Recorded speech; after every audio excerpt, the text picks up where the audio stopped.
It was just supposed to be a find and a phone call. What's up, Internet? Welcome to Thad Diaz Author Presents, the home of book reviews, writing insights, and the occasional movie or TV show. My name is Thad Diaz, author of Tampa Heat, the story of a firefighting PI who stumbles onto a dark Tampa secret. I spent 25 great years riding a fire truck while also penning sci-fi and fantasy novels, but I hung up my bunker coat to go full-time as an indie writer. A Drink Before the War is, without question, a favorite of mine. In fact, not only do I count Dennis Lehane among my favorite writers, he's also one of my biggest literary influences. I've caught myself unwittingly mimicking his turn of phrase multiple times. His descriptive style resonates with me, and something about his voice speaks to me. So you can imagine, this is a big one for me. The book opens at the Ritz-Carlton Hotel.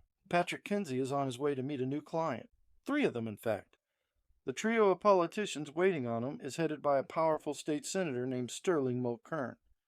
Mulkern makes small talk and name drops Patrick's deceased father, who used to be a Mulkern lackey, but his attempt at establishing superiority falls flat. Mulkern's put on airs, and Patrick's complicated relationship with his abusive father leaves the detective unimpressed.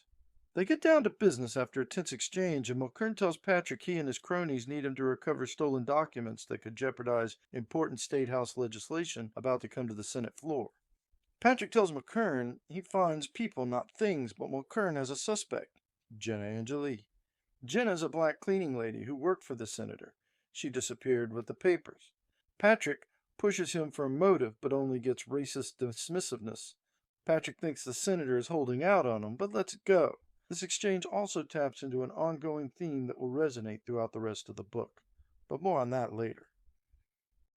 Patrick's partner, Angie Genaro, waits back at the office. She and Patrick have a romantic history, but she ended up marrying an abusive alcoholic from their childhood Patrick has grown to hate. However, Angie still finds a way to love the man, leaving Patrick powerless to do anything but watch and worry.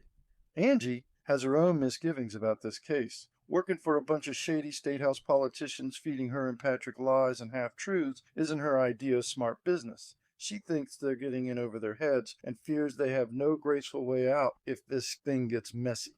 But they take the job, executing some clever detective work and sharing some moments that establish this complex relationship of imperfect people. And they're on the verge of busting this thing wide open when it breaks bad in a big way. The case is turned on its head, and the partners soon find themselves caught in the crossfire of an all-out gang war. But they don't know why. Patrick's Boston PD friend, Devin M. Ronklin, tells him everyone thinks he has something both sides want. Patrick has something, but it's not worth killing over. So the partners dive headfirst into this case, teaming up with another childhood friend from the neighborhood, Bubba Rogowski. Bubba is a career criminal, an all-around psychopath, specializing in arms dealing.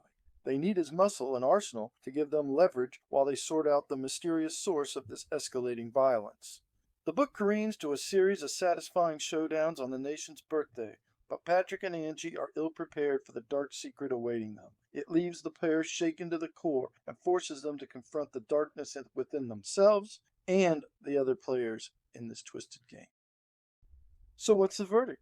Well, I loved it, of course. The pacing is nothing less than perfect. The plot? Tight. And if there's a better writer of glib snark alive today, I've not read him. Lehane creates an almost magical exchange in the opening pages. The scene has a crisp blend of subtext and nonverbal characterization that establishes these characters with a skill rarely seen in current-day writing. There are a few bigger-than-life characters and scenes that take away from the book's gritty, grounded bona fides, Bubba Rogowski being chief among them. Now, I like Bubba. He's an interesting contradiction of fierce loyalty and psychotic malevolence. But where Mosley's mouse has a similarly large personality and potential for rash violence, it feels born of the Fifth Ward's mean streets and dark LA alleys. Bubba's psychosis feels born of an 80s action flick. Now, this in no way ruins one of my favorite books. In fact, the action and characters fit hand in glove to weave a fantastic, hardcore tale of dark twists and turns. I'm just acknowledging that Mosley's atmosphere and characters feel like they're more from this world. A Drink Before the War has a more Hollywood feel, very similar to another prominent mystery writer I like and respect, Robert Crace. Another comparison between Mosley's Devil in a Blue Dress and A Drink Before the War is the hard look the two books take at American racism, though they do this from different points in time and different points of view.